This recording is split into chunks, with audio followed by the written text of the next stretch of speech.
Hello everyone, how are you all?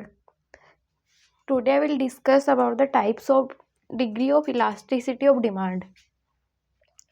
तो यहाँ पे अपन बात करेंगे कितने टाइप की डिग्री होती है इलास्टिसिटी ऑफ डिमांड ही. तो first is the demand is unit elastic. इसका मतलब क्या होता है कि ED is equal to 1,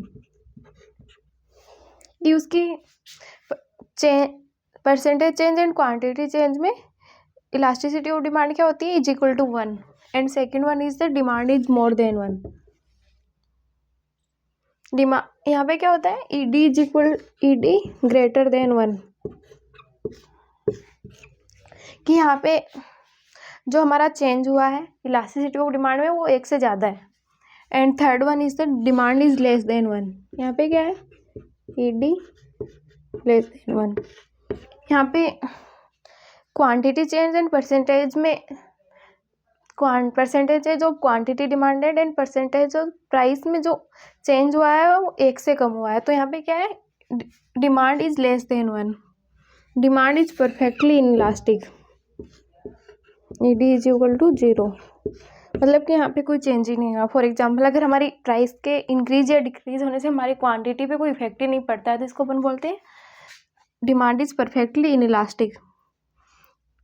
and fifth one is the demand is perfectly elastic. यहाँ पे क्या है, ED is equal to infinity. यहाँ पे क्या है,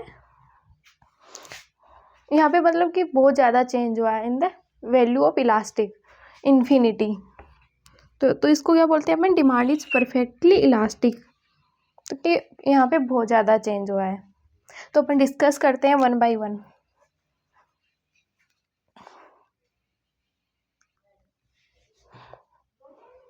तो अपन बात करते हैं, first one is the demand is unit elastic. ED is equal to 1.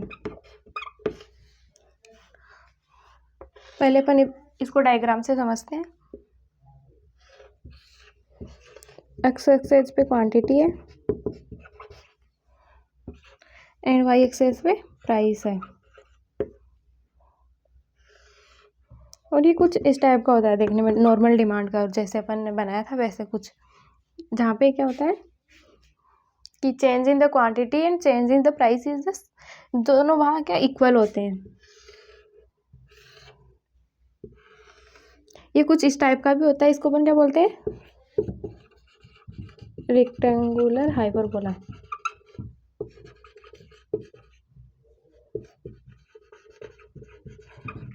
मतलब कई बार अगर कोई क्वेश्चन आ जाए तो कि अगर हमारा डिमांड का रेक्टेंगुलर हाइपरबोला हो तो उस कंडीशन में इलास्टिसिटी ऑफ डिमांड की वैल्यू क्या होती है.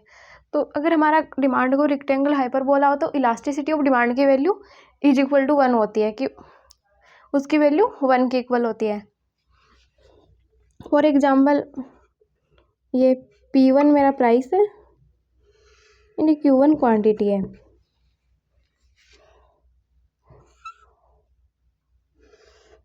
ये P2 एंड ये Q2.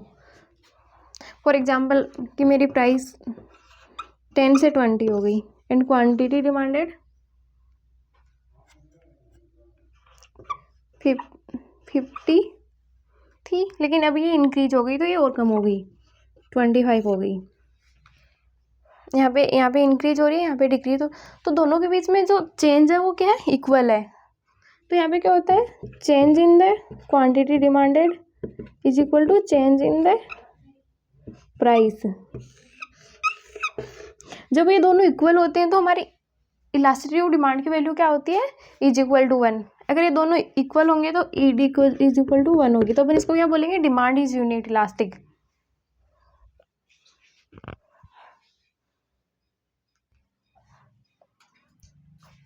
And second one is the demand is more than unit elastic. यहाँ पे क्या होता है, ईडी ग्रेटर देन 1. यहाँ पे क्या है, जब अपन इलास्टिसिटी और डिमांड की वैल्यू कैलकुलेट करते हैं तो क्या वो 1 से ज़्यादा होती है, तो ये ग्रेटर देन 1 होता है. इसको अपन समझते हैं डायग्राम से.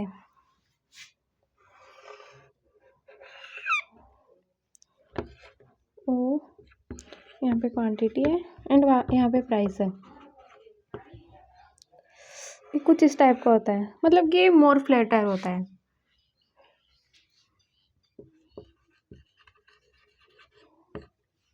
फॉर एग्जांपल मैंने यहाँ पे लिया प्राइस 10, मेरी प्राइस 10 से इंक्रीज होकर 20 हो गई। एंड क्वांटिटी डिमांडेड पहले 100 थी, अब मेरी क्वांटिटी डिमांडेड फॉर एग्जांपल कि 30 हो गई।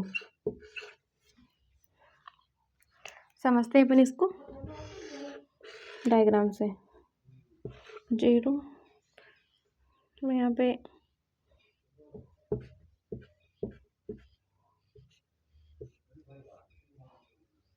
फॉर एग्जांपल यहाँ पे प्राइस है 10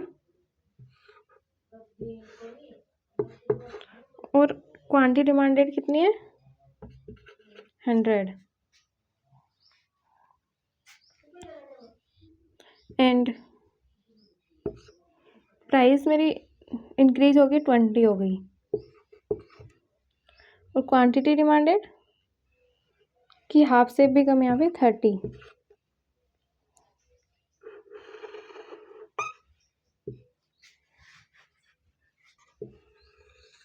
कुछ इस टाइप का मेरा ये ग्राफ है, मतलब कि मोर फ्लेटर। यहाँ पे क्या होता है कि प्राइस से मोर देन चेंज होता है क्वांटिटी डिमांडेड में, कि यहाँ पे मेरी प्राइस 10 से 20 हुई है, मतलब कि डबल हो गई, लेकिन यहाँ पे क्वांटिटी डिमांड कितनी डिक्रीज हुई है डबल से भी ज़्यादा। तो यहाँ पे क्या है प्राइस के कंपैरिजन में क्वांटिटी डिमांड में ज़्यादा चेंज आता है, तो इसको अपन बोलते हैं elastic. Demand is more than unit elastic, demand is greater than 1। और जहाँ पे E D is equal to 1 था वहाँ पे हमारा डिमांड कर्व कैसा था रेक्टेंगल हाइपरबोला, और यहाँ पे कैसा है मोर फ्लैटर है, यहाँ पे हमारा डिमांड कर्व फ्लैटर है।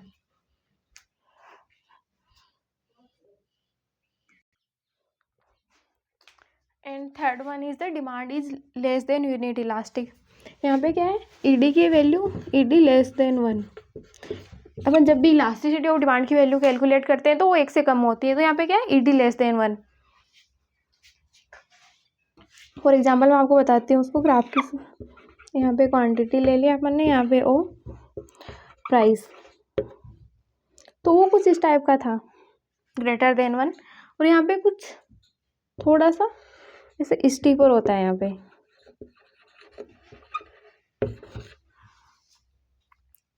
जब भी ये लेस देन 1 होगा तो हमारे डिमांड पर क्या होगा स्टीपर। तो अपन ने देखा कि अगर इज इक्वल टू 1 है तो क्या है रेक्टेंगल हाइपरबोला, और ग्रेटर देन 1 है तो फ्लैटर, एंड लेस देन 1 है तो स्टीपर है। फॉर एग्जांपल प्राइस 10 से 20 हो गई और मेरी क्वांटिटी डिमांडेड 100 से फॉर एग्जांपल 60 हो गई, तो यह 70 हो गई। यहाँ पे क्वांटिटी है, एक्स एक्सेस पे एंड वाई एक्सेस पे प्राइस है। फॉर एग्जांपल यहाँ पे 10 है और यहाँ पे मेरी क्वांटिटी डिमांडेड 100 है, और ये इन डबल हो गई 10 से 20 हो गई, और इसमें कितना इफेक्ट पड़ा है डबल ने इतना ही पड़ा है 70 हो गई।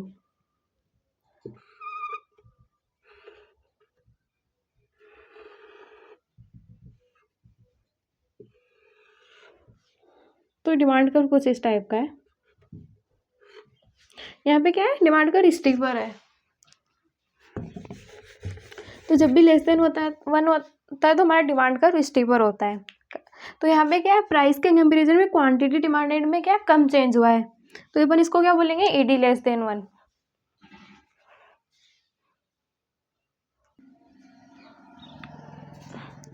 And fourth one is the demand is perfectly inelastic, मतलब कि प्राइस के चेंज होने से हमारी क्वांटिटी डिमांड पे कोई इफेक्ट ही नहीं पड़ता है, तो इसको अपन क्या बोलते हैं ईडी इज इक्वल टू 0।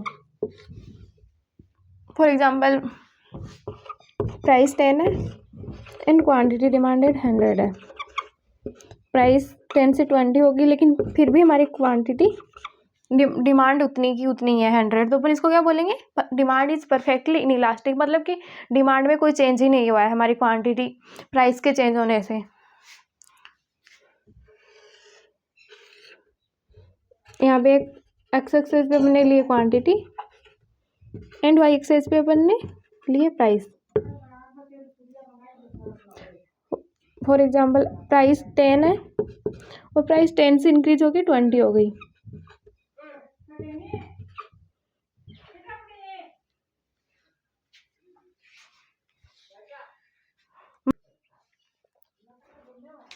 यहाँ पे फॉर एग्जांपल अगर मेरी प्राइस 10 है तब भी मेरी क्वांटिटी डिमांडेड 100, लेकिन और जब मेरी प्राइस 10 से 20 हो गई तब भी क्या है, डिमांड उतनी की उतनी है। तो यहाँ पे डिमांड कर क्या है, कुछ इस टाइप का। तो इसको अपन क्या बोलेंगे, पैरेलल टू वाई एक्सेस। यहाँ पे क्या है, डिमांड कर वाई एक्सेस के पैरेलल है, क्योंकि यहाँ के हमारी प्राइस के चेंज होने से क्वांटिटी डिमांड पे कोई इफेक्ट नहीं पड़ता है। तो अपन इसको क्या बोलेंगे, ईडी इज इक्वल टू 0। तो ये क्या है, परफेक्टली इनइलास्टिक हो गया और ये पैरेलल टू एक्स एक्सेस पे है।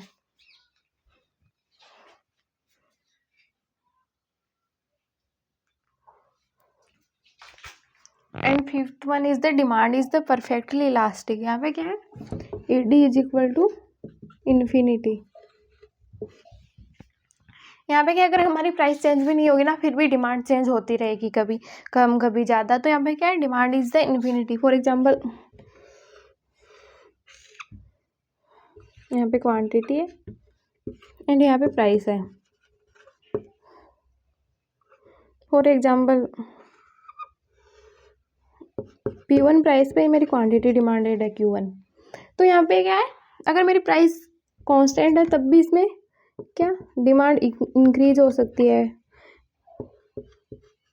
डिमांड डिक्रीज भी हो सकती है। तो यहाँ पे क्या है, elasticity of demand is equal to delta Q by delta P is equal to infinity. यहाँ पे अगर प्राइस के चेंज नहीं होने पर भी हमारी क्वांटिटी डिमांड में चेंज हो सकता है। तो अपन इसको क्या बोलते हैं, डिमांड इज परफेक्टली इलास्टिक। तो मतलब इसमें कितना भी चेंज हो सकता है, कभी कभी इंक्रीज भी हो सकती है डिमांड, कभी डिक्रीज भी हो सकती है। तो अपन इसको क्या बोलते हैं, परफेक्टली इलास्टिक। एंड क्या हो, पैरेलल टू एक्स एक्सिस। यहाँ पे क्या है, ये एक्स एक्सिस के पैरेलल है। तो अपन इसको, ये क्या हो गया, डिमांड इज परफेक्टली इलास्टिक। तो अपन ने बेसिकली यहाँ पे 5 टाइप की डिमांड के बारे में पढ़ा है। Demand is unit elastic, demand is more than 1, demand is greater than 1, demand is less than 1, demand is perfectly inelastic and demand is perfectly elastic. Thank you.